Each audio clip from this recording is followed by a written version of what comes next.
Ako nga pala si Erica. Tawag nila sa akin dito, Ambang. Isang tamad at patulog-tulog lang dito sa Canada. Pero may pangarap sa buhay. Pangarap kong yumaman nang walang ginagawa. For today's video ay magluluto nga pala ako ng chicken cordon bleu.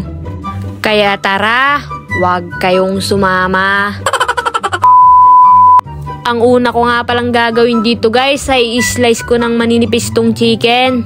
Pagkatapos ko nga palang ma-slice tong chicken ay pinukpupukpok ko nga lang pala para daw lalong numipis at maging tender juicy milaki mi pansit canton.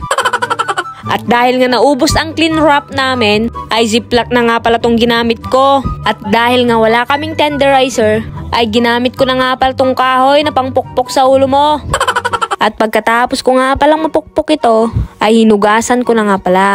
Hindi ko na nga talaga sana ito hugasan kasi sabi talaga nila, konting dugyot, sustansyang dulot. Anak nga pala ako ni Kokey. Imbis na hamang ilalagay dito, ay spam na nga lang pala. Kasi bawal daw sa planeta namin yon. Pagkatapos ko nga palang mag-iwan ng ham dito, ay nilagyan ko na ng pampalasa tong chicken. Ang inilagay ko nga lang pala dito ay asin at paminta. Pangtanggal nga daw yan ng kati-kati mo. Para hindi ka na nga daw mang-agaw ng asawa ng may asawa. Pagkatapos ko nga palang malagyan ng pampalasa ito ay nilagay ko na nga pala tong ham at cheese. Ulitin ko nga din po pala, kung may mga nanonood na professional sa pagluluto nito, sana naman i-judge mo ko. Pagkatapos laitin mo kung paano ako magluto.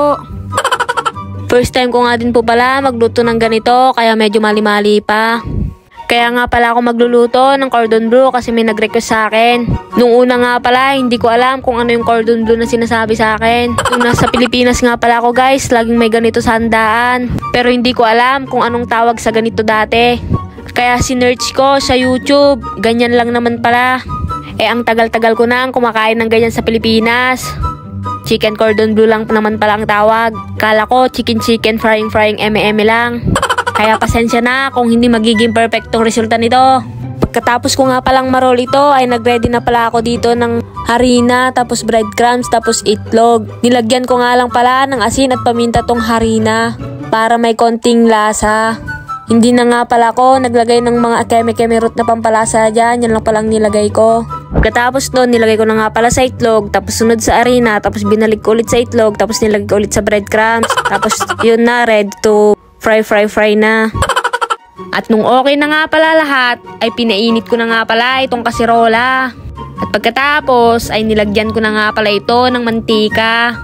Chinek ko nga pala ito kung mainit na itong mantika. Kamay ko sana ang pag-check ko dyan, kaso naalala ko baka ma-fry yung aking kamay. At pagkatapos doon ay nilagay ko na nga pala itong chicken. Hindi ko na nga pala binidyo yung pangalawang chicken kasi parehas lang din naman ang gagawin. Hindi ko na nga din po pala pinakita sa inyo ang paghiwa ko dito. Masyado ka nang maraming nalalaman sa aking buhay. At ito na nga pala ang finished product. At kung hindi ka nga pa pala nakapag-follow sa aking page ay mag-follow ka na.